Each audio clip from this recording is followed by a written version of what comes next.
Bienvenidos y bienvenidas a esta jornada de diálogos inusuales. Queremos darles la más cordial bienvenida a este evento que es parte de la iniciativa Edupación, un proyecto llevado a cabo por Diners y por UNICEF del Ecuador. Para nosotros es muy grato tenerles el día de hoy aquí. Tendremos 3 paneles muy importantes con panelistas de gran renombre que podrán estar junto a nosotros discutiendo sobre la importancia del fomento a la lectura en nuestro país.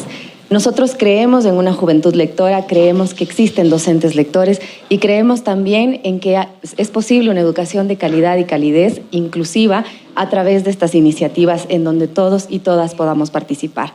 Quiero darles la bienvenida y también dar la bienvenida y un agradecimiento enorme a las personas que nos acompañan el día de hoy.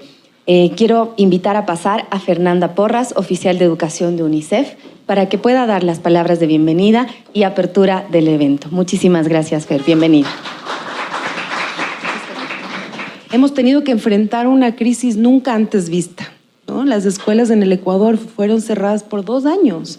2 años en que los chicos y las chicas que están acá nos contarán que ha sido una experiencia durísima estudiar virtualmente, sin ver a sus profes, sin ver a sus compañeros, con esto de la virtualidad y sin fortalecer todo lo que uno aprende en el colegio y en la escuela. Porque no solo aprendemos a leer y a escribir, sino aprendemos también a relacionarnos con las otras personas, aprendemos habilidades para luego cuando salgamos al trabajo, para cómo nos enfrentamos en la vida.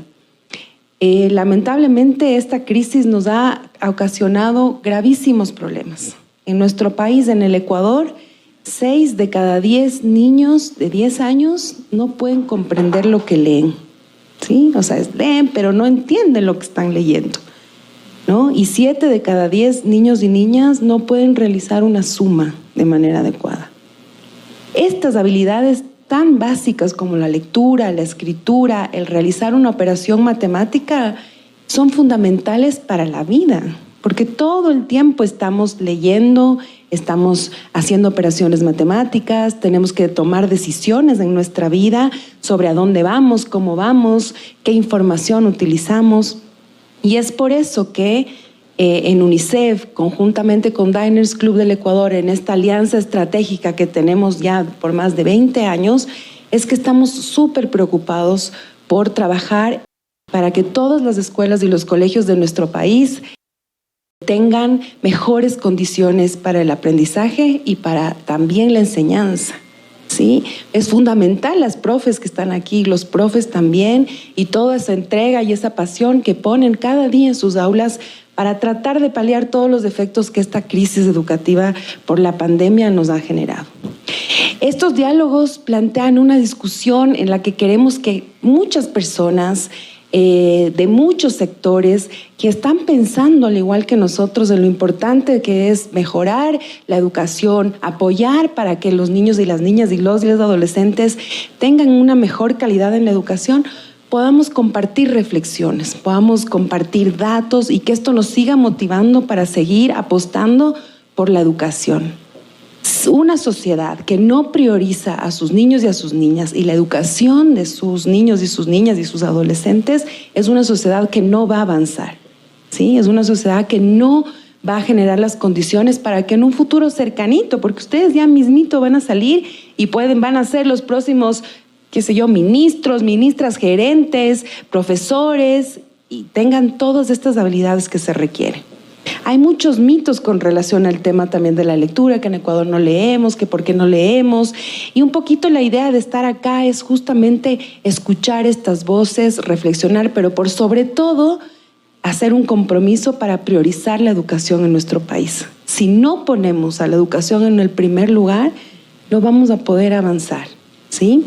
Entonces les invito a que escuchemos, a que también si tienen ganas de preguntar, de aportar, por favor lo hagan. No queremos un conversatorio de una sola línea, sino que todos estos datos, estas reflexiones que estamos trayendo sean unas reflexiones conjuntas y vamos a priorizar, otra vez más, perdón que sea tan reiterativa con esto, pero no podemos avanzar si no ponemos a la educación en el primer lugar, ¿sí? Así que bienvenidos y bienvenidas y ha sido un gusto estar aquí. Que disfrutemos todos y todas. Muchas gracias.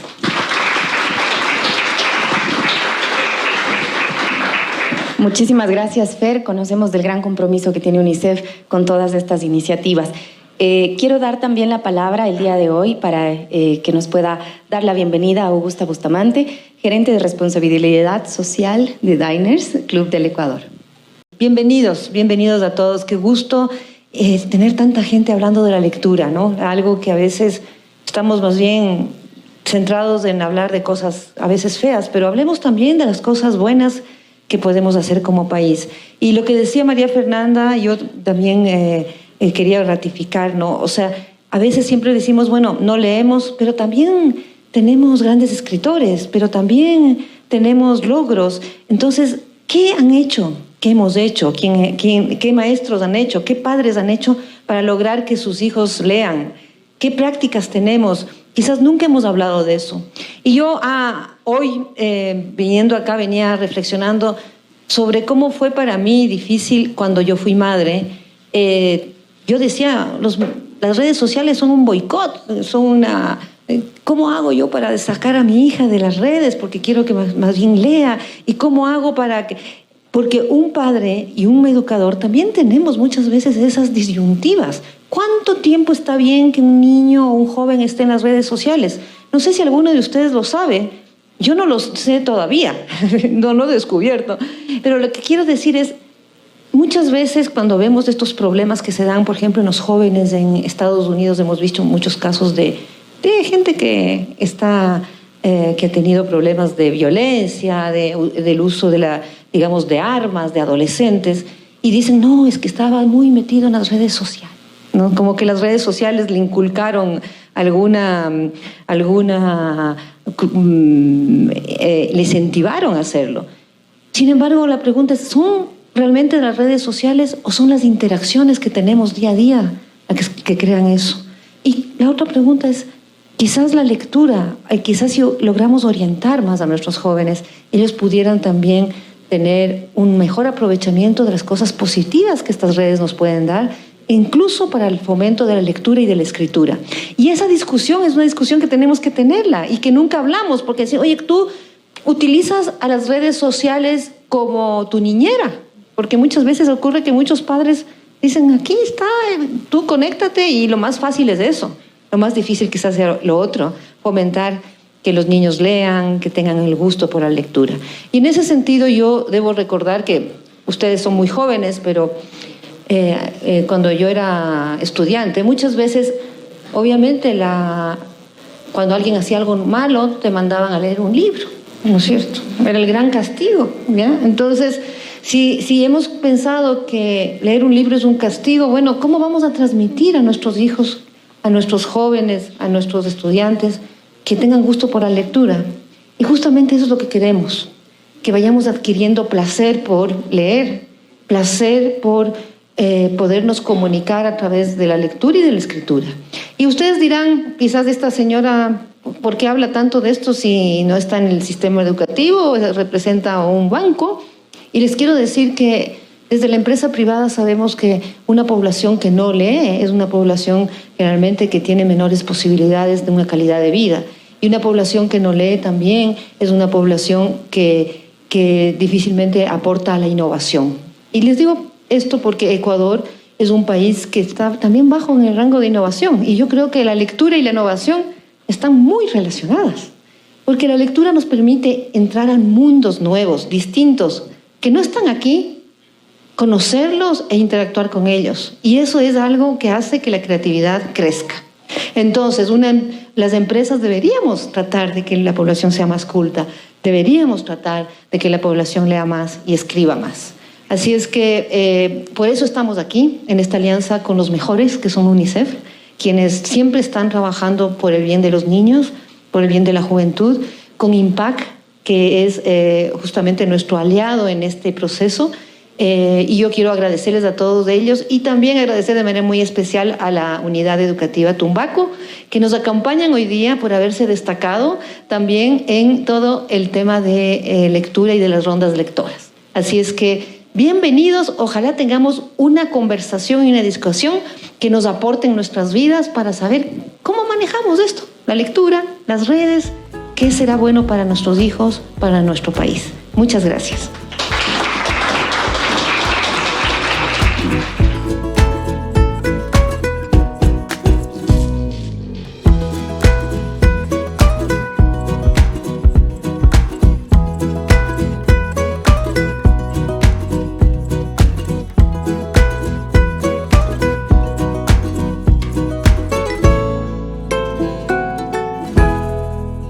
Le voy a dar la palabra primero a Reinaldo, que es un hombre de números, que en todas las reuniones de trabajo nos ilumina y nos cuenta o nos describe el territorio. Aproximadamente los niños, niñas, adolescentes y jóvenes eran el 57% de la población en el 2010. El año 2020, y antes de que tengamos datos del nuevo censo, son aproximadamente un 54%, ha disminuido un poquito la proporción. Y para el año 2050 van a ser aproximadamente el 40% de la población. Es decir, sabemos, ¿no es cierto?, que nuestras sociedades tienen un proceso de envejecimiento, pero en nuestra región todavía tenemos algo que se denomina el bono demográfico. Y el bono demográfico principalmente es esta oportunidad que tiene un país por su talento, por su recurso humano. Obviamente es una oportunidad si nuestra población está bien educada, tiene buenos conocimientos, entonces ahí nuestro país va a tener una oportunidad. Pero si no sabemos aprovechar esto que tenemos, nuestras niñas, nuestros niños, jóvenes, adolescentes, también esto puede volverse algo complejo. Y claro, este tema que, como digo, es una oportunidad si sabemos bien cómo potenciarla, hemos visto que los últimos 2 años se ha tenido graves problemas en el aprendizaje, en la generación de sus conocimientos, principalmente por el cierre de las escuelas. Y claro, teníamos alguna evidencia general de que este cierre de las escuelas efectivamente estaba afectando a las niñas, niños y adolescentes en su aprendizaje. Sin embargo, la semana anterior, el Instituto Nacional de Evaluación Educativa arrojó ya una primera fotografía de cómo están las niñas, niños, adolescentes luego de estos 2 años de cierre de las escuelas. Y realmente esto es preocupante porque en todas las áreas que se evalúan existe efectivamente una disminución en los conocimientos. Además, esa disminución se ve más marcada aún en las niñas y niños de los primeros años de educación, principalmente lo que es educación inicial, lo que son los primeros años de educación general básica. Ojo que no es que antes estábamos bien, en el promedio nacional, que es una evaluación que se mueve entre 400 a 1000, siendo 700 como que de aquí, de 700 para abajo estamos mal y de aquí para arriba algo bien.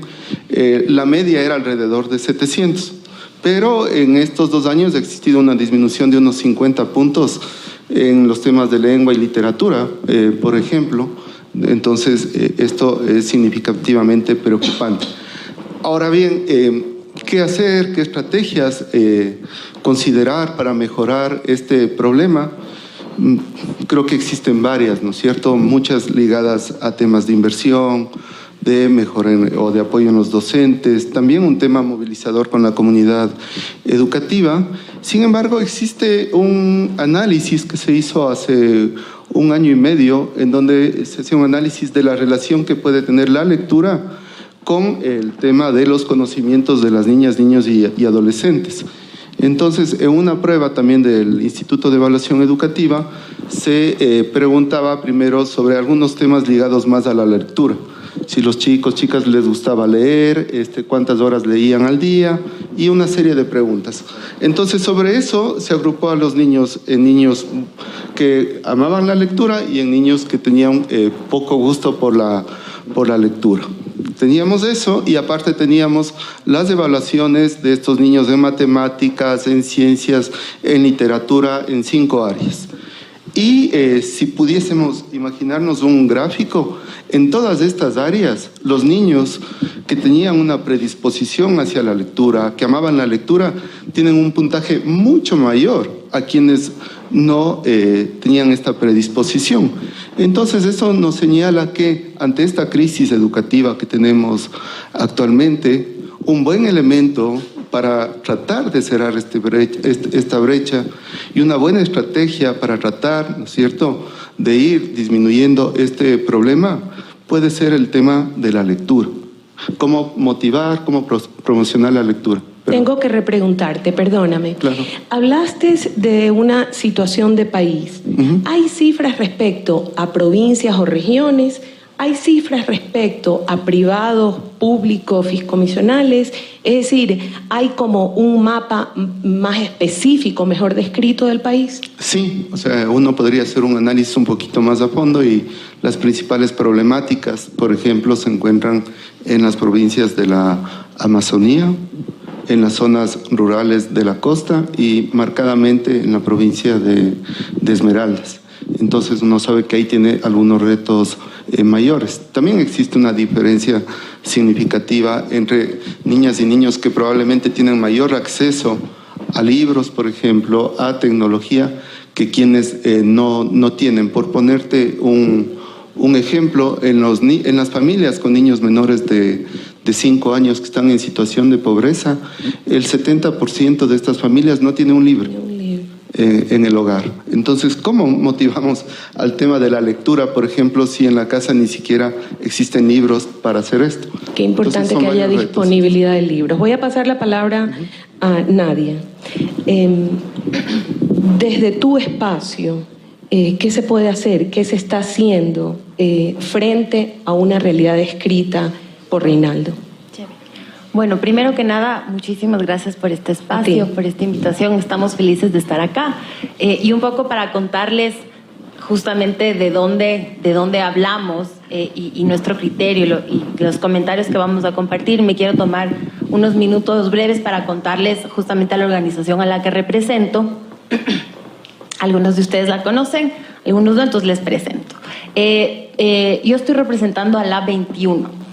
Lab 21, como su nombre indica, o como su nombre sugiere más bien, es un laboratorio del siglo XXI. Nosotros somos un laboratorio de innovación social y educativa que hace 10 años se hizo la pregunta de cómo podemos transformar el aula de clase para que sea relevante. Preocupados por los números de deserción escolar, el número de jóvenes que no estaban ni trabajando ni estudiando, y una de las razones era por la falta de conexión con los contenidos de aprendizaje. Entonces dijimos, tenemos que hacer algo para transformar la educación, y ahí es donde reflexionamos, dijimos, tenemos que generar espacios para nuestros jóvenes para que desarrollen habilidades que realmente les sirvan en la vida real. Justamente como mencionábamos, este grupo de jóvenes pasado mañana va a incorporarse quizá al mercado laboral, a emprender, a seguir con sus estudios. Entonces sabemos que hay habilidades que no necesariamente se trabajan formalmente o transversalmente en los espacios de educación, que son las habilidades para la vida. Entonces eso es justamente la propuesta de Lab 21. Nosotros, a través de procesos de formación a docentes, buscamos dejar instalada esta metodología para que los docentes la apliquen en el aula y, bueno, desarrollen habilidades para la vida. Y estamos hablando desde autoconocimiento, que es una habilidad importantísima, liderazgo, comunicación, creatividad. Entonces, sí quería hacer primero esta pequeña introducción para contarles justamente de dónde van a venir las reflexiones que quiero compartir. Y luego, obviamente, tomando las palabras de María Fernanda, de Augusta, nosotros tenemos clarísimo que los últimos 3 años han sido un cambio abrupto completamente en el mundo. De hecho, cuando nosotros hablamos de habilidades blandas o habilidades para la vida, justamente sabemos que la importancia viene de que son estas habilidades que siempre vamos a necesitar, independientemente de cómo cambien los trabajos, las necesidades del mercado laboral, las carreras que se ofrezcan, siempre vamos a necesitar la capacidad de comunicarnos, de tener pensamiento crítico, de trabajar en equipo.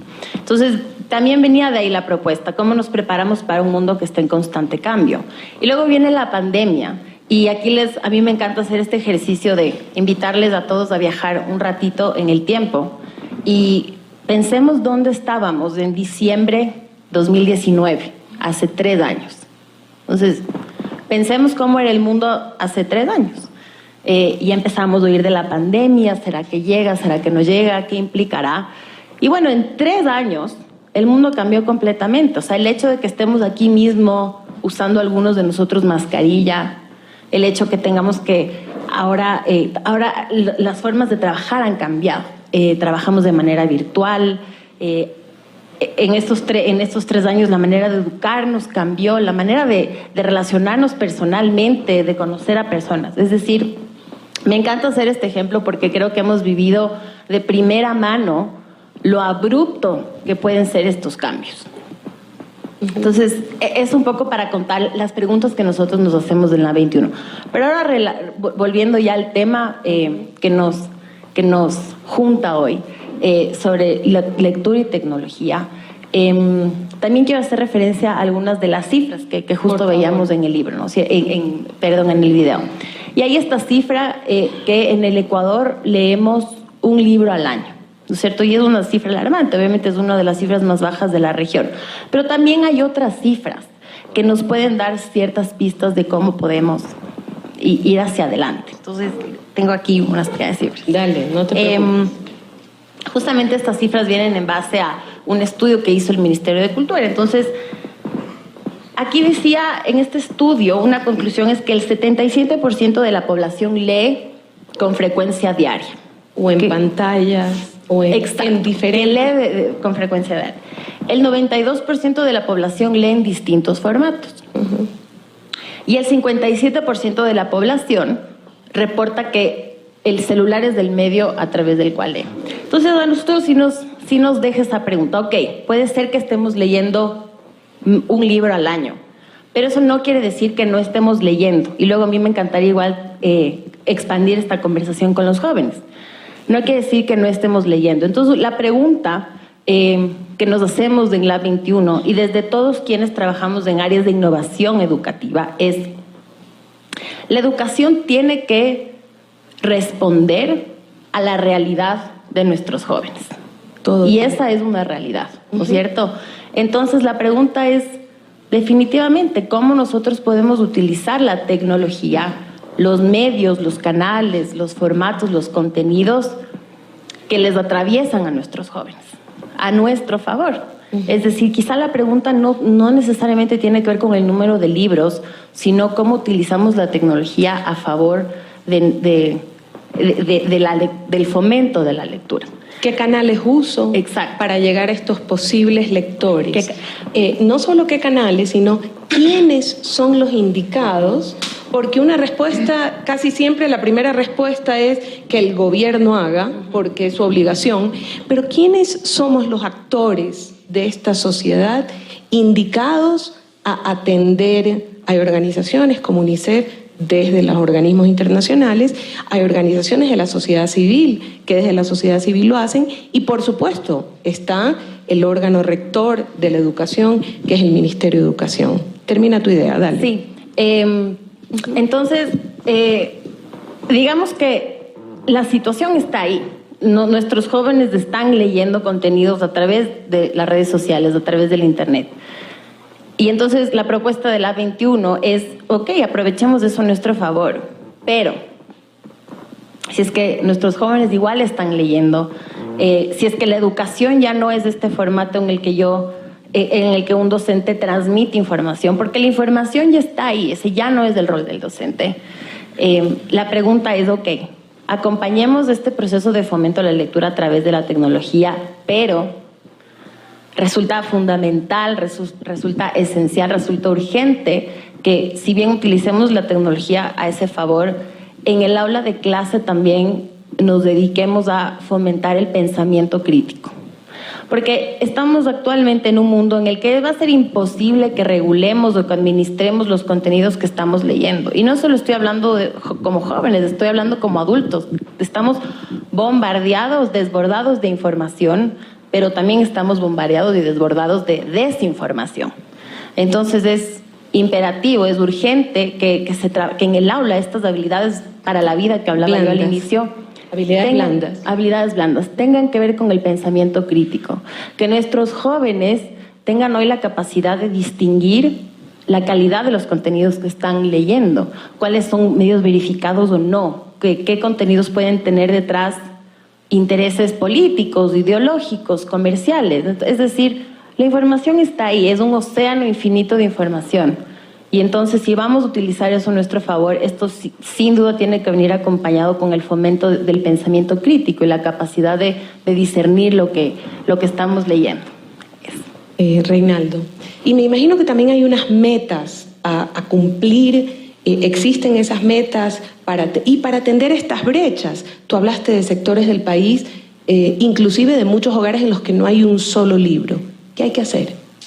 Sí, yo creo que este es un esfuerzo conjunto que se debe trabajar con toda la comunidad educativa. Tú hablabas, por ejemplo, de este tema del pensamiento crítico, de la lectura crítica, y claro, es complejo cuando un niño en séptimo de GB o solo 3 de cada 10 niños en ese año comprenden lo que están leyendo.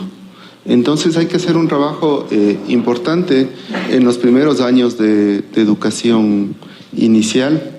Nosotros justo esta semana visitábamos algunas instituciones educativas y en alguna institución nos decían que ahora es más fácil trabajar con los niños de segundo año que de tercero. Dice, porque en los de tercero ya no lograron aprender a leer cuando debían. Entonces con los niños de segundo nos resulta mejor este proceso que con los de tercero, porque tienes que tratar de estarles enseñando algo que en teoría debes de enseñarle aquí, pero tampoco sabe esto. Entonces creo que de alguna manera hay que irse a lo esencial, a lo básico, que es todo este tema de la lectoescritura, que esté bien fundamentado esto para seguir avanzando a otros procesos.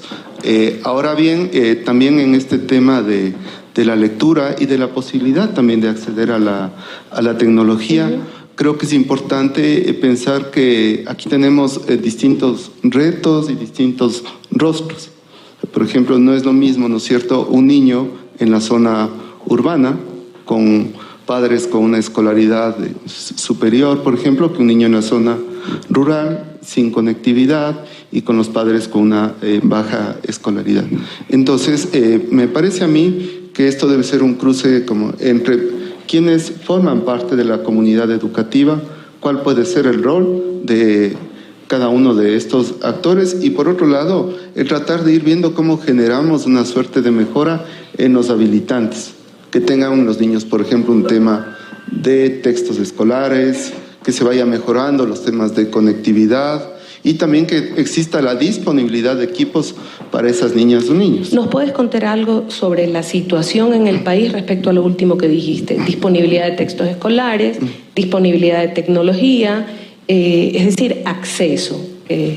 Sí, ese es un tema bien importante, el tema del acceso, ¿no es cierto? Por norma, por ley, el Ministerio de Educación debe entregar los textos escolares a todas las instituciones educativas y generalmente eso sí ocurre, en pandemia más complejo, ¿no es cierto? Y en cambio, en los temas, por ejemplo, de conectividad, efectivamente en la pandemia hubo un incremento del acceso a la conectividad. Sin embargo, el país sigue teniendo un bajo acceso al Internet.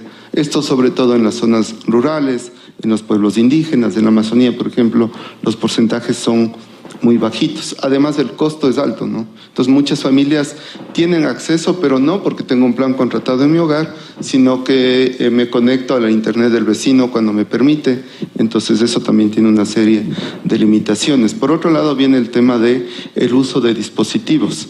No en todos los hogares hay equipos. Recuerdo que cuando se hizo este estudio, solo 2 de cada 10 niños tenían para su uso personal una tablet o una computadora.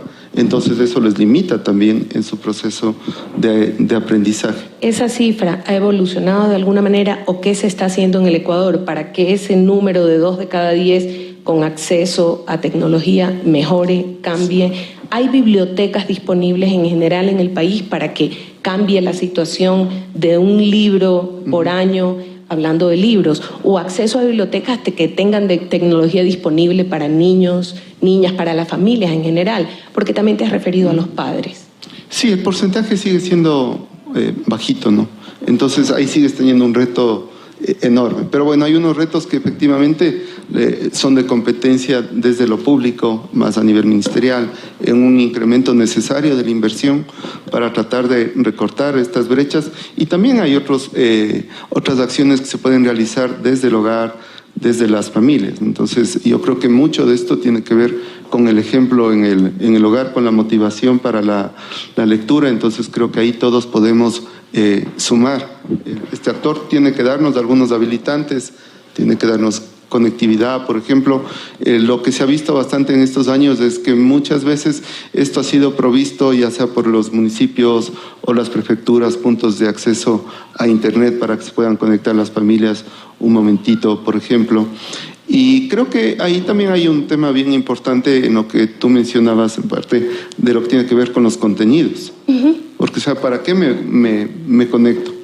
¿Qué voy a hacer con eso? Entonces creo que hay un reto importante en la generación de contenidos. Hemos visto, ¿no es cierto?, actualmente se han desarrollado varias aplicaciones que creo que a muchos chicos les motivan, por ejemplo, que tú puedas escribir tu historia y compartirla y recibir comentarios, empezar a discutir con otras personas. Creo que también todo este tema de audiolibros es súper útil para personas con discapacidad auditiva, por ejemplo. Entonces es una manera... Visual, perdón, sí. Sí, visual. Entonces creo que hay un conjunto de herramientas que también se van generando. Entonces, ¿cómo acercar la tecnología? ¿Cómo dotar de más conectividad a nuestros hogares? Y el desarrollar contenidos es como... Es el desafío más importante. Sí. Nadia, desde la organización de ustedes has hablado que lo más importante es pensamiento crítico. Si ya están leyendo en pantallas, en libros, tienes que darles habilidades para que hagan algo, para que usen positivamente, para que ese texto les sea útil. ¿Qué hacen ustedes?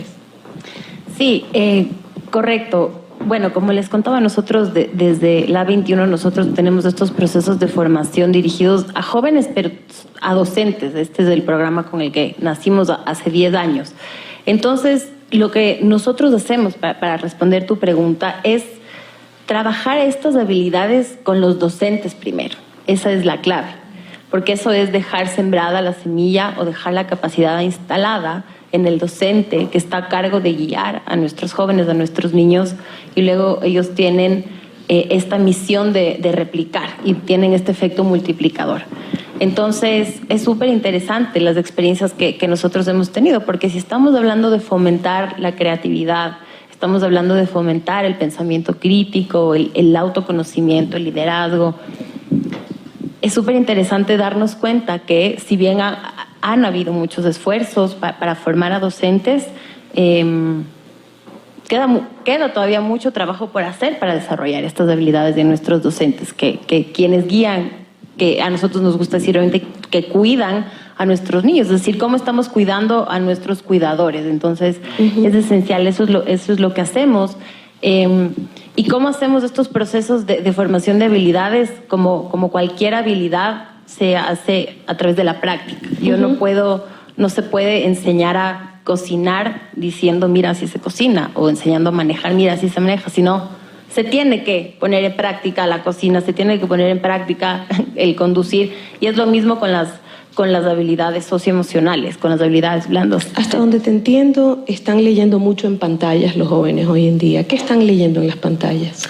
Están leyendo, y ahí pues digo, me encantaría expandir esta conversación, pero claro, están leyendo redes sociales, están leyendo blogs, están leyendo cadenas, páginas de internet, y ahí es justamente la pregunta que nos hacemos. ¿Tienen la capacidad de discernir el origen de esta información? Entonces, es un mar infinito. Tengo otra pregunta. ¿Está conectado lo que están haciendo en el aula con aquello que les gusta leer? No sé si me expliqué la pregunta. Creo que no. Creo que no necesariamente.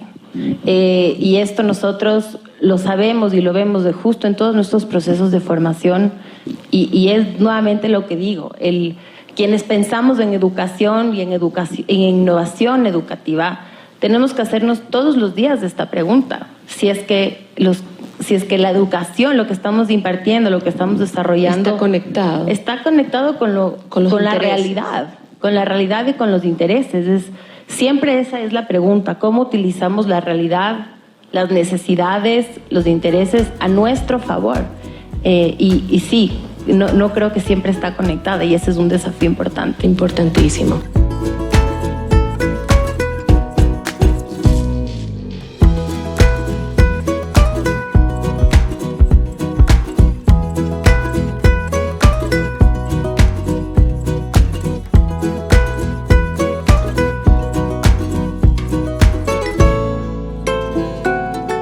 Bolívar, usted definitivamente es muy exitoso en aquello que hace y ha llevado adelante muchas acciones para incentivar a la cultura, a la lectura, al arte.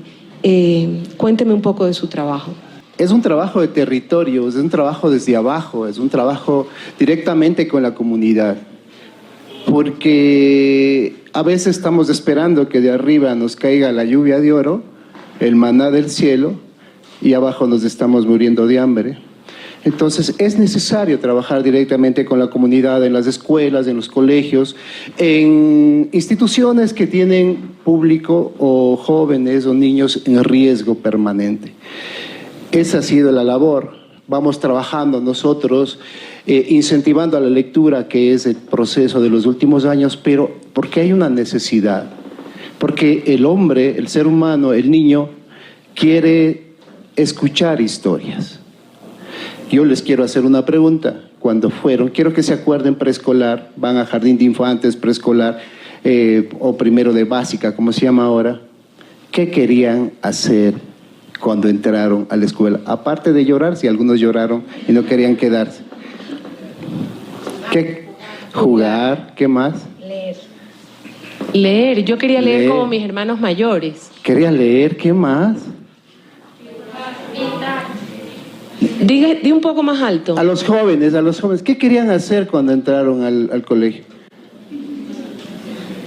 Escribir, dijo una de ellas, porque le leí los labios. Escribir. Escuchar.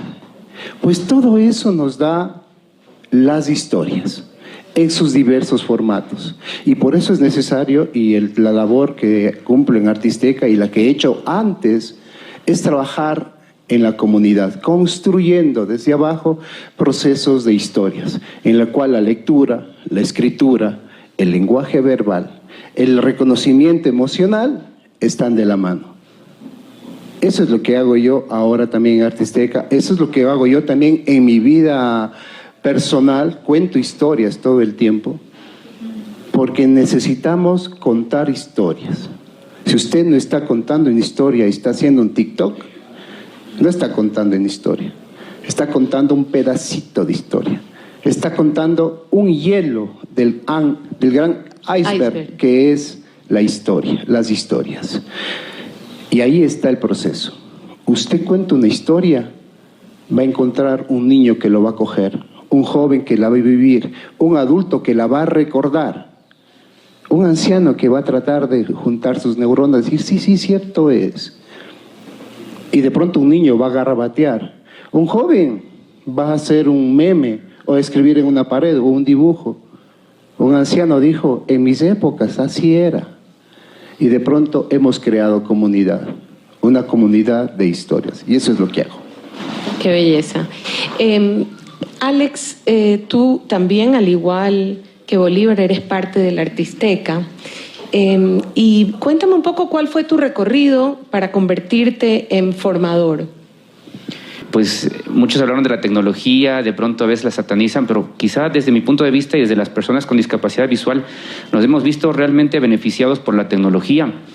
Quiero contarles que a inicios, más bien dicho, cuando yo empecé a estudiar, que fue más o menos en el 87, 88, pues el acceso para una persona con discapacidad visual a la lectura era muy complicado, muy difícil, porque pues nosotros aprendíamos el braille, y el braille realmente, para poderlo comparar con un libro, por ejemplo, a tinta, si transcribimos un libro a tinta a un libro a braille son más o menos unos 10 libros. Entonces era un tema muy, muy voluminoso y bastante difícil de leerlo y también difícil de acceder, porque realmente acá en el país no habían imprentas más que en la década de los 90 se hizo una imprenta por la provincia del Chimborazo. De allí la información que nosotros recibíamos era básicamente del exterior, de Argentina, de Uruguay, de Chile y de España, lógicamente liderada por la ONCE. Posterior a eso, pues con el pasar del tiempo, pues la tecnología llegó y le dio un giro de 360 grados a la lectura, al aprendizaje de la persona con discapacidad visual, puesto que pues aparecieron en las computadoras que ya más o menos en la década de los 90 pues ya se hicieron muy de moda, pero pues todavía era un poquito difícil para una persona con discapacidad visual. Pero ya a inicios de la década del 2000 aparecieron los lectores de pantalla y con él los escáneres, y con ellos pudimos nosotros escanear libros y luego transformarlos a Word, y el Word a través de un lector de pantalla nos leía. Qué emoción para mí realmente, porque pues nosotros, yo más o menos me gradué por el 2000 más o menos, y todo ese tiempo donde no había informática, donde no había lectores de pantalla, teníamos que pedir ayuda para poder leer, y eso era un tema bastante complicado, ¿no? Pero llegó la informática, llegaron los lectores de pantalla y nosotros nos vimos realmente beneficiados.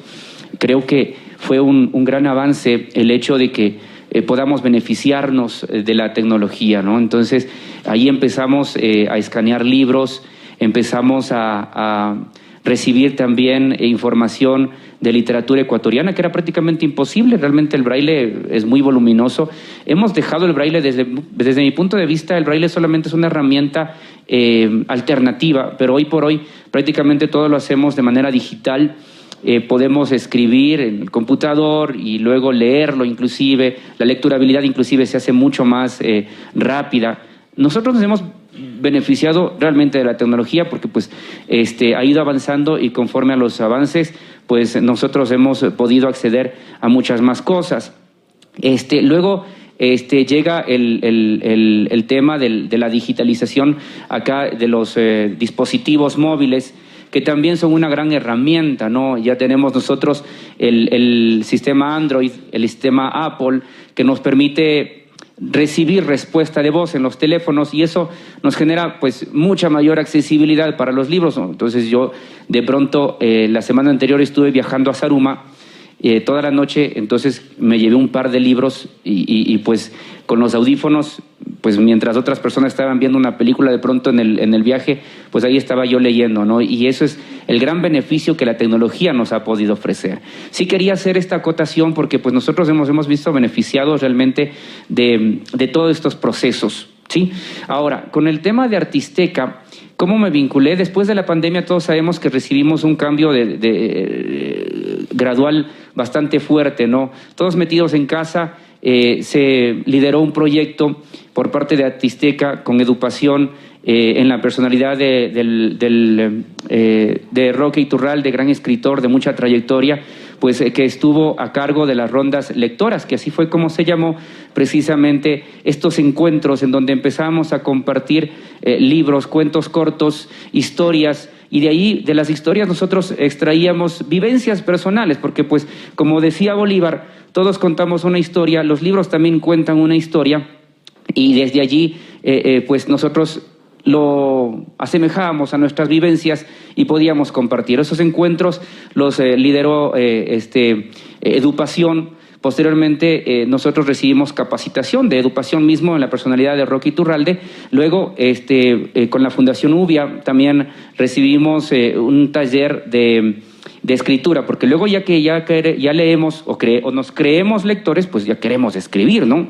Entonces, ya empezamos a querer crear nuestras propias historias, y de la mano de un gran maestro, ahorita se me escapa el nombre, ya me voy a acordar, pues recibimos el taller y luego pues con Bolívar empezamos a interpretar, ¿no? También a hacer inflexiones de voz cuando aparece un monstruo, por ejemplo, o cuando de pronto vemos a una ardillita pequeñita, así. Entonces eso nos enseñó Bolívar, y de allí pues ya podíamos lanzarnos a querer tratar de dirigir una ronda lectora ya con un público que de pronto es un tantito distinto al nuestro, ¿no? Empezamos de la mano de Ana Montero con las rondas lectoras con Dunamis, la Fundación Dunamis y la Fundación Alas de Colibrí.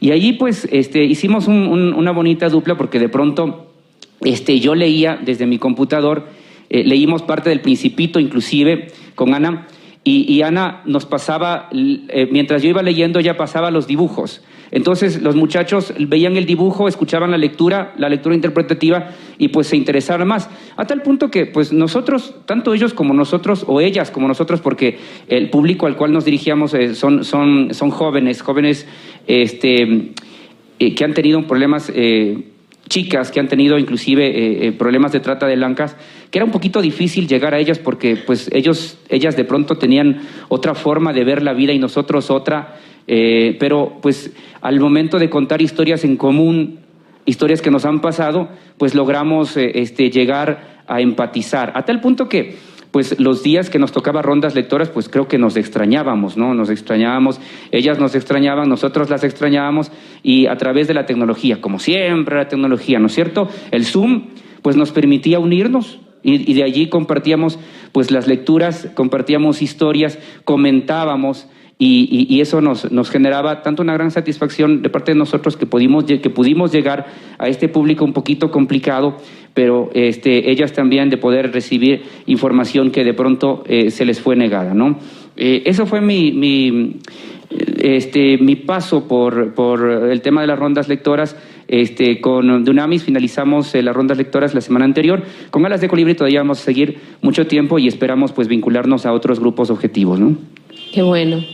Lo que nos ha dicho Alex de alguna manera ejemplifica lo que hablábamos en la mesa anterior. ¿Qué diferencia entre que nos obliguen a leer un libro y que sea castigo y que sea feo leer, a que nos enseñen a amar leer?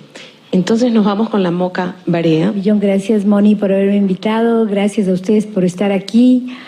Yo siempre les digo a mis alumnos que todo lector es un potencial escritor. Yo creo que sea la escritura o el cuento narrado verbalmente, lo importante es poner en palabras. Es poder poner en palabras eso que sentimos, eso que vemos, eso que detestamos, eso que nos da asco, que nos da pena, todo eso. Reunir todos nuestros sentimientos, nuestros afectos, nuestros desafectos. Me gusta muchísimo la experiencia de Bolívar, porque además se parece mucho a lo que nosotros hacemos en los talleres. Yo doy talleres de narrativa personal.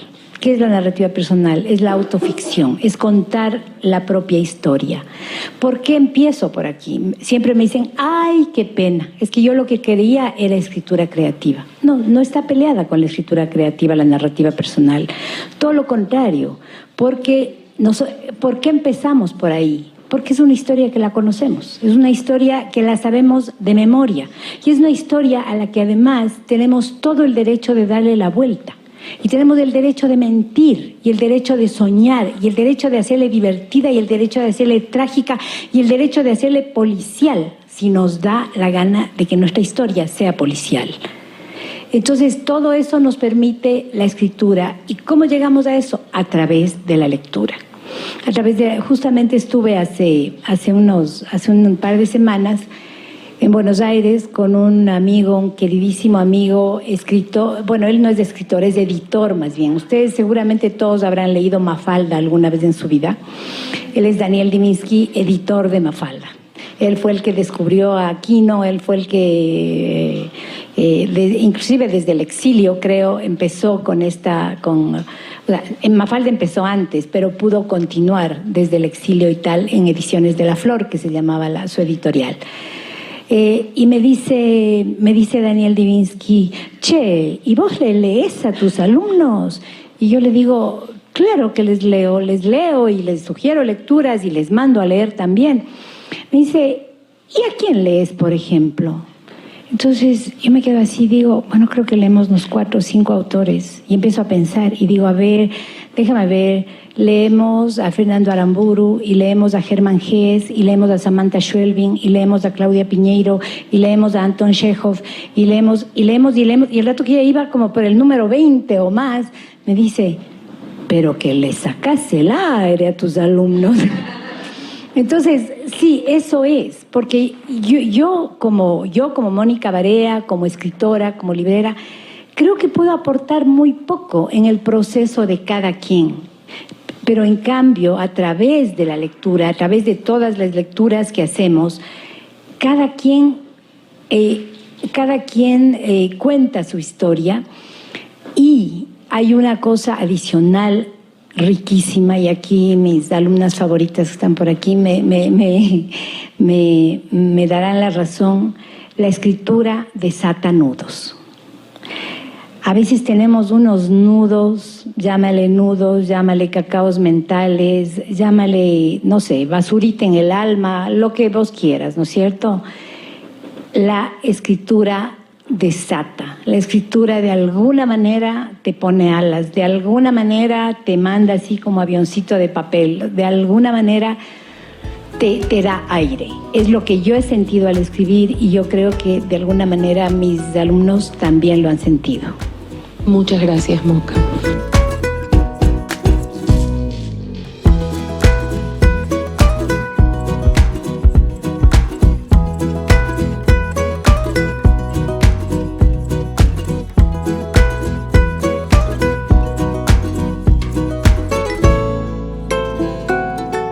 Creo que a los tres nos va a tocar desmentir un montón de cosas que hemos escuchado, inclusive de los panelistas, porque en realidad sí, a cada rato se escucha este tema de que los jóvenes no leen o que la tecnología está echando a perder el tema de la lectura y de que ojalá los libros digitales nunca reemplacen al libro físico, que yo también en lo personal realmente desde un punto de vista privilegiado, yo tengo una biblioteca de 600 libros más o menos, que es personal, y aún así escucho audiolibros, leo en digital, y es porque definitivamente la tecnología no tiene por qué estar peleada con la lectura. Creo yo que como booktuber, que no sé si ustedes están relacionados mucho con el término booktuber, somos los youtubers que hablamos de libros. Y cada que uno llega tal vez a un evento como estos y te dicen, ¿en serio hay gente hablando de libros en YouTube? Y dices, claro, es que hay gente hablando de maquillaje, hay gente hablando de videojuegos, hay gente hablando de cocina, de educación. ¿Por qué no habría gente hablando de libros en YouTube? ¿Por qué tenemos que satanizar la tecnología como algo que tiene que estar peleado con la cultura, con la educación, cuando deberíamos verlo como un aliado en realidad?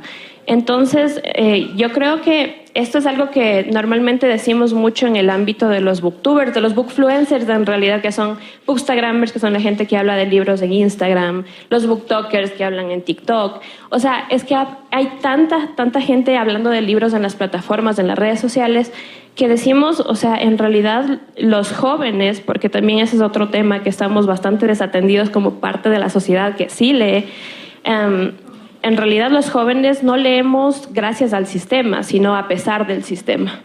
Entonces, eso es algo que sí me gustaría como que tal vez tratar de cambiar el chip entre todos nosotros, porque no es que los jóvenes no leemos, los jóvenes leemos mucho. De hecho, en las ferias de libros, los eventos más concurridos, que tienen miles de jóvenes haciendo fila para conocer a sus autores, para que les firmen los libros, para asistir a los eventos de las agendas juveniles, son enormes. O sea, son de los eventos más concurridos en las ferias, y muchas veces seguimos con este tema de que los jóvenes no leen, pero es que los jóvenes leen escondidos, porque no se les está dando los espacios para crecer como comunidad lectora, no se les está tomando en cuenta, no se les está permitiendo tener sus invitados internacionales, sus eventos, y eso es algo que, bueno, voy a tomar el ejemplo de Mónica y voy a ser bien subversiva aquí. Y, por ejemplo, en la comunidad de jóvenes lectores tenemos los gestores culturales, que nos hemos encargado ya de hacer agendas juveniles dentro de las ferias del libro. Y en este año nos pusimos en contacto con el municipio de Quito para poder ser parte de la Feria del Libro de Quito. Y se nos pasó así, como si no hubiéramos hecho nada. Nosotros dijimos, o sea, no es nuestro trabajo, debería haber alguien que haga esto, pero si no lo hay, podemos ser nosotros quienes hagan una propuesta para una agenda juvenil.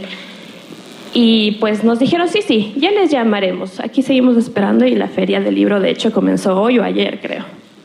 Entonces, esa es una cuestión de que tenemos que ver que los jóvenes estamos aquí, de que no es cuestión de que cuando son niños les invitamos a leer, les decimos tienen que leer, lean, y cuando son jóvenes, pues ya, ahí sabrán cómo ellos se defienden y si es que hay parte para ellos en esta comunidad de gente que lee libros, chévere, si no, porque no importan. Y luego esperamos que haya adultos que lean. O sea, es una completa incongruencia, así que creo yo que es bueno que estemos aquí para decir que en realidad no es que los jóvenes no leamos, sino que tal vez ustedes están haciendo los locos y no nos paran bola.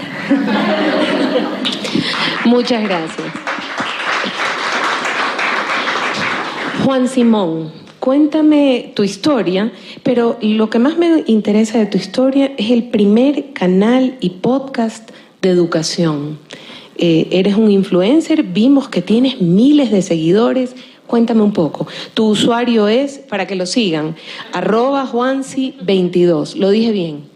Les devuelvo el follow a todos. Hay una gran frase que a mí me encanta, que es aprender no es memorizar. Y la verdad yo concuerdo un montón con esta frase de un filósofo educativo, se llama Juan Simón Delgado. Chicos, el hecho de que hoy esté en este evento me hace sentirme bastante nostálgico, sobre todo porque estamos aquí para conversar sobre las nuevas formas de aprender y de disfrutar un libro. Hoy en día hay diversas formas de adentrarnos en historias, de adentrarnos en anécdotas, de aprender sobre nuestro pasado. Y lo más bonito es que a mí me costó mucho adentrarme al mundo de la lectura cuando era muy pequeño, cuando me encontraba en la escuela, porque siempre se sintió una obligación. Y fue muy loco cuando llego ya a la universidad, porque ahí empiezo a descubrir ya la lectura apasionada, la lectura que a mí sí me gustaba. Y fue de una forma bastante interesante, y por eso les digo que el día de hoy me encuentro bastante nostálgico, porque recuerdo que compartía piso en ese entonces con un estudiante de política pues de la universidad, y recuerdo que para esta época yo no leía tanto y él más bien estaba escribiendo 2 libros, y él todos los días me dejaba libros alrededor de la casa, en el suelo. ¿Con qué objetivo? Con el objetivo de que yo me tropiece con uno de ellos, baje la mirada y empiece a leer. Y así fue. Aprendí no solo a leer libros, a comerme páginas, hojas y capítulos, sino que también aprendí la eficiencia de la tecnología a la hora de leer y disfrutar un libro. ¿Y a qué voy con esto? La pandemia a mí me enseñó a que puedo acabarme 2 libros quizás en un día. ¿Y de qué forma? Mientras estoy haciendo las actividades de la casa, mientras estoy de pronto haciendo mis tareas. Y es bastante interesante porque el hecho de que tengamos el día de hoy tecnología nos permite aprender de una forma más eficaz y más rápida. Yo les invito el día de hoy a que, si es que sí, quizás les canse o les aburra comerse un libro físico, es el momento para sentarnos y darnos cuenta que tenemos la biblioteca de audiolibros más grande del planeta en Internet. Hace un rato estaba escuchando a uno de los personajes aquí del público que mencionaba que ya casi no hay bibliotecas. Y me parece genial, porque estamos en un momento en el que la biblioteca más grande la tenemos en nuestros bolsillos. Así que nada, el día de hoy estoy aquí para invitarlos a disfrutar de sus libros favoritos de forma gratuita, de forma rápida, de forma eficaz. Y obvio, cuando tengamos tiempo y queramos tener un tiempo personal, sí disfrutar de un buen libro, de respirar y de oler sus páginas y disfrutar cada una de sus historias. Mi nombre es Juan Sid, soy un crítico del sistema educativo y me encuentro muy feliz de estar aquí de la mano de UNICEF y Diners Club. Muchas gracias, Juan Simón. Maybe, bienvenida. Muchas gracias. Cuéntame tu historia y tu relación con los talleres de lectura. Ya. Bueno, para mí es un gusto estar aquí. Muchos lo sabrán, yo soy madre desde los 17 años y pues en ese tiempo yo pensaba que era muy niña para traer a otro niño a esta vida. Después de un tiempo conocí a La Ribera. Es una organización que se encarga de empoderar a madres, de guiarlas y que sean mejores para esta vida y para que sus hijos no caigan en este mundo tan jodido que está y esta sociedad tan perdida. Entonces es aquí cuando ellos llegaron y cambian a vidas de muchas madres, incluida la mía. También quiero agradecer a Artisteca, que ha sido una parte muy fundamental en este cambio de nuestras vidas, ya que gracias a ellos han fomentado en nosotros esta pasión por la lectura, porque ustedes sabrán que en los hogares pobres, como ya dijeron, no hay ¿cómo se diría? No hay acceso al libro. No hay acceso, exacto, a la lectura o que fomenten en nosotros el gusto por la lectura. Hay una frase que a mí me encantó que dice, el conocimiento es la llave que abre cualquier puerta para nuestro futuro. Y yo abrí esa puerta en mi hijo porque todas las noches le leo. Y creo que es lo mejor que he podido hacer, ya que él todas las noches me pide que le lea un cuento y veo ese cambio en él y en nuestras vidas. Qué bonito, y es verdad.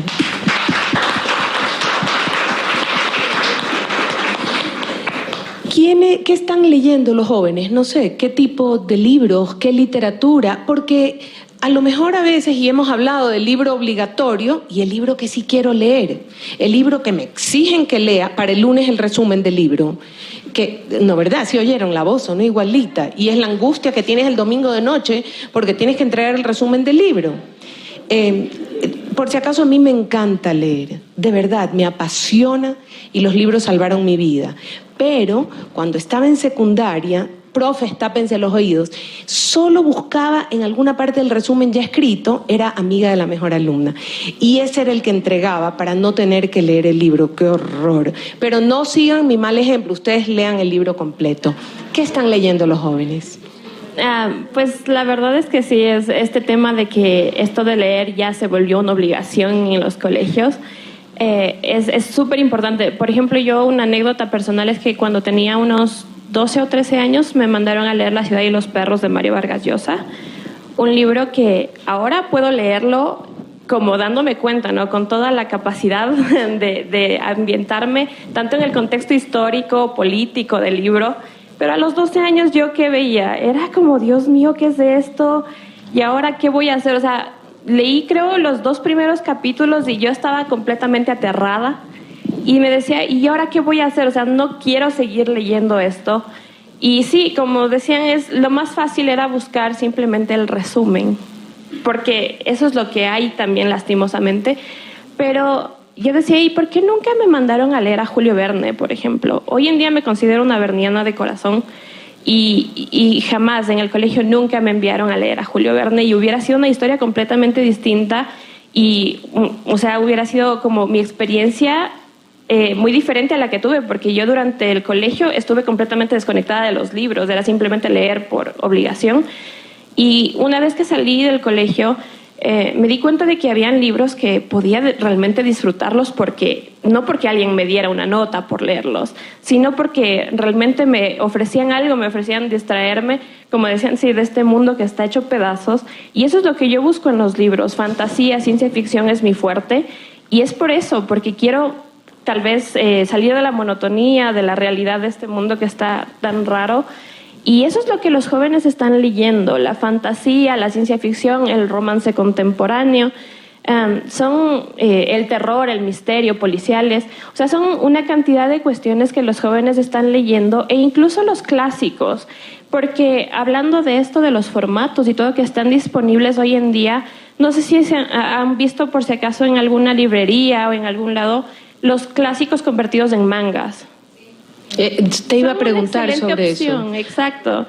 Y nunca he visto que en un colegio una lista de útiles o de libros que se vayan a utilizar tengan a Drácula en manga. Jamás. Y yo digo, ¿y si los jóvenes y si los chicos de 12, 13 años se adentraran en los clásicos en este formato tan, no sé, tan dinámico, tan sencillo de entender, y luego les pica la curiosidad Y si lo leo en novela para ver qué es lo que es diferente, qué otro tipo de experiencia me va a brindar el autor, sería una ganancia terrible, o sea, sería enorme para lo que es el sistema educativo, y no se ha hecho. Y eso es, creo, lo que los influencers de libros estamos intentando hacer. Creo que ha sido mucho más lo que hemos hecho los que estamos en redes sociales que lo que ha hecho todo el sistema educativo por los jóvenes en cuanto a lectura. Porque nosotros lo que hacemos es no dar un resumen, lo que te decimos es, mira, leí, por ejemplo, Harry Potter, que es un chico que descubre que es un mago y se va a la escuela de hechicería y tiene que, pues, vivir muchas aventuras. Eso es lo que te decimos, léelo tú. Vive tú tus propias experiencias. Yo lloré, me reí, me divertí muchísimo y sentí que estaba dentro de la historia. ¿Por qué no lo haces tú? Inténtalo. ¿Cuál es tu usuario? ¿Cómo te buscan? En YouTube estoy como Eri Guevara y en Instagram como Real Eri Guevara, porque recién me hackearon mi cuenta de Instagram, así que terrible, pero pues sí, o sea, es una cuestión eso, ¿no? De sentir que un amigo te dice, mira, yo disfruté tanto con este libro, que tú deberías darle una oportunidad y hacer tú lo mismo. Y eso es mucho más efectivo. Cuando lo hace, no sé, Netflix, que te dice, mira, ¿te gustó esto?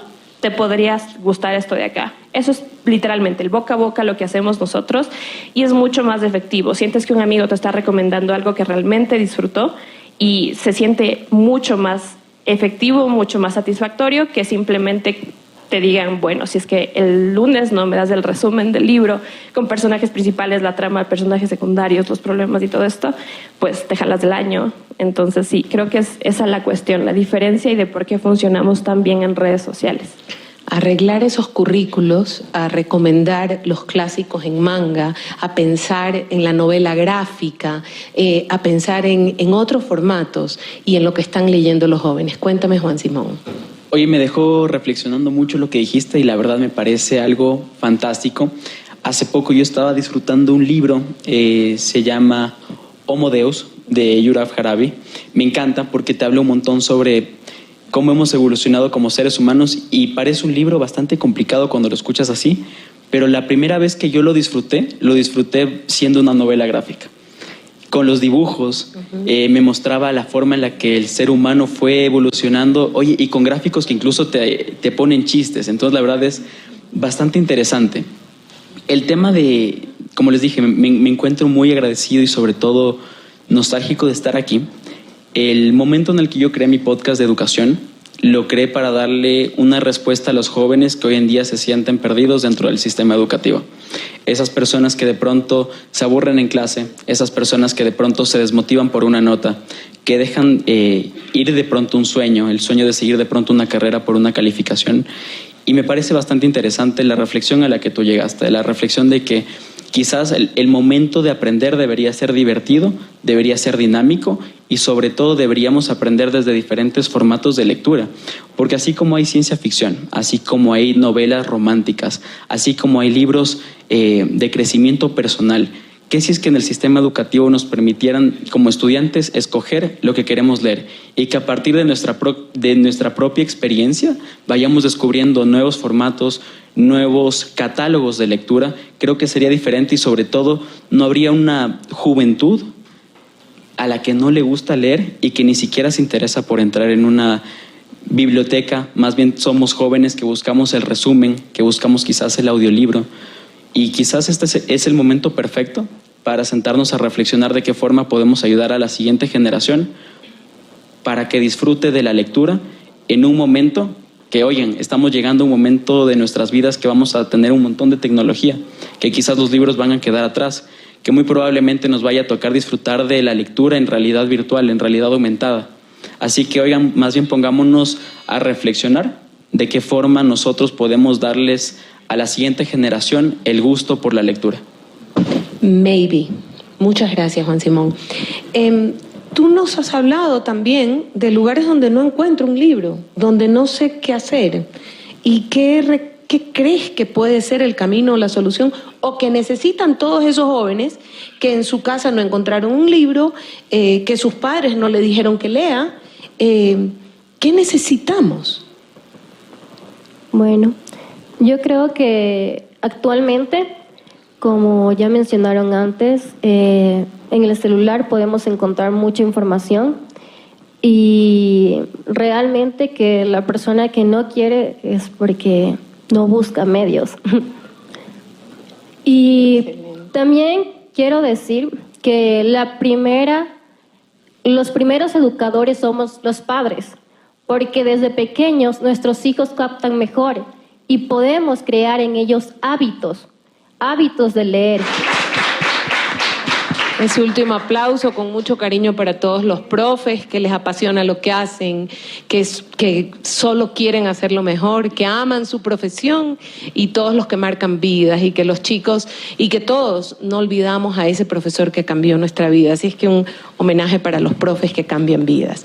Aquí hago el cierre. Muchísimas gracias por habernos acompañado. Realmente ha sido una mañana para mí maravillosa y para mí un privilegio haberlos escuchado a todos y haber aprendido en este espacio. Todos salen con una misión de hacer su propia revolución personal, de cambiar su entorno y de cambiar su espacio.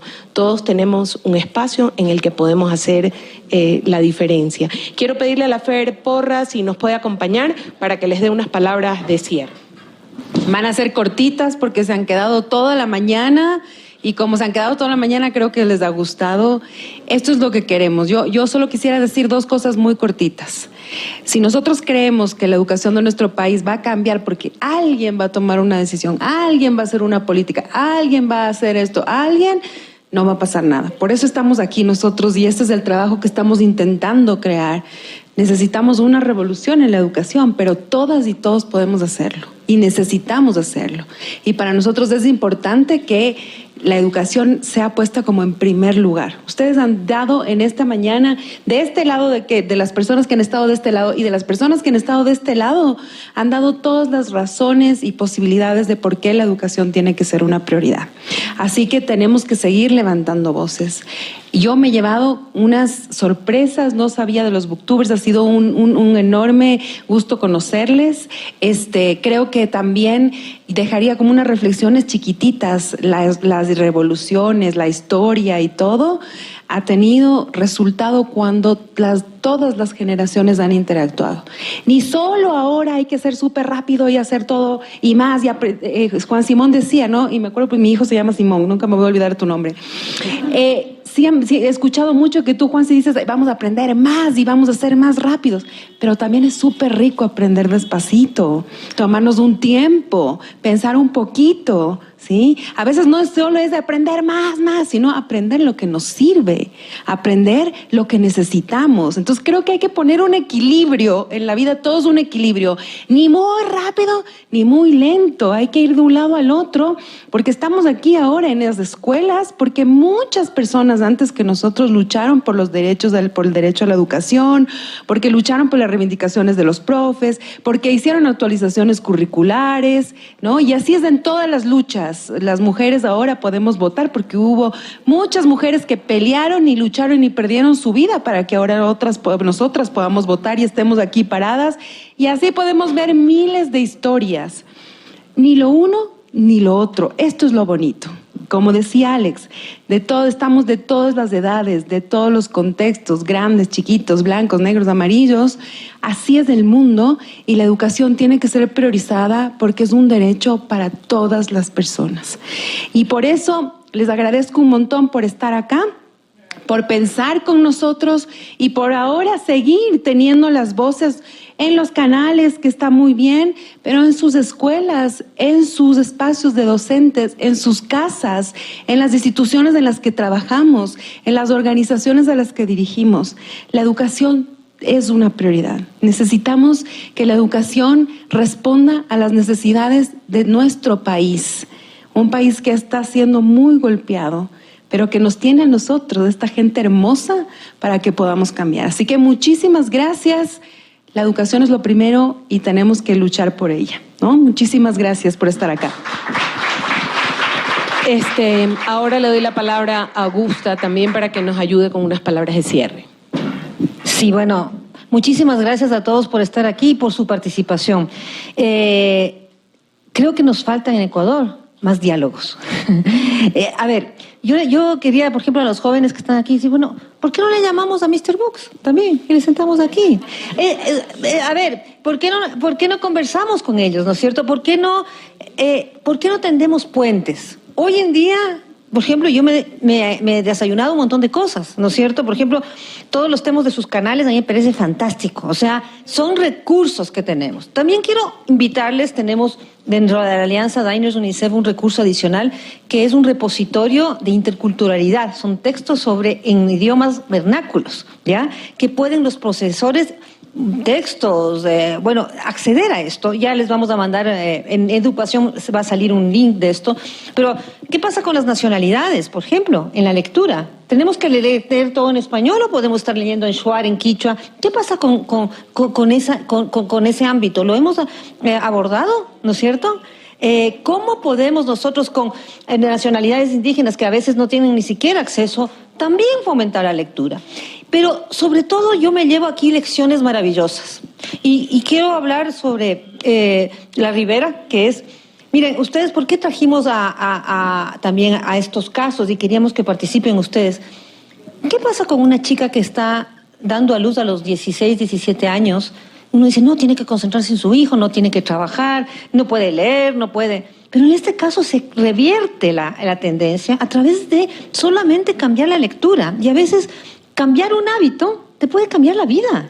O sea, a mí eso me parece una lección que tú nos das, que debemos realmente agradecer, ¿sí? Y la otra lección es la de Alex. Y perdonen que Alex trabaja con mi equipo y lo estoy diciendo, pero quizás quiero resaltar, él, siendo no vidente, ha hecho capacitaciones a maestros de maestros del Ecuador y no se les dice nada de que él es una persona no vidente y conduce las rondas lectoras, y cuando termina les dice, yo soy una persona no vidente, y la gente no cree.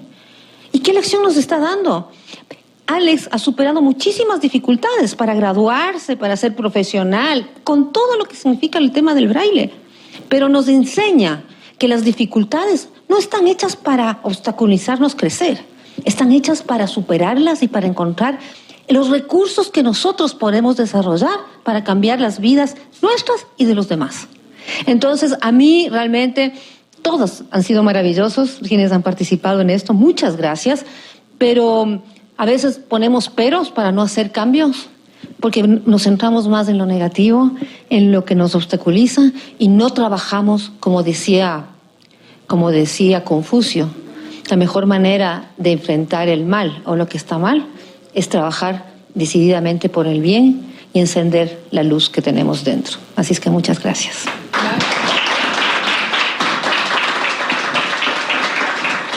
Les agradezco muchísimo. Por si acaso es verdad lo que dijo Augusta, este no es el último diálogo, va a haber más diálogos.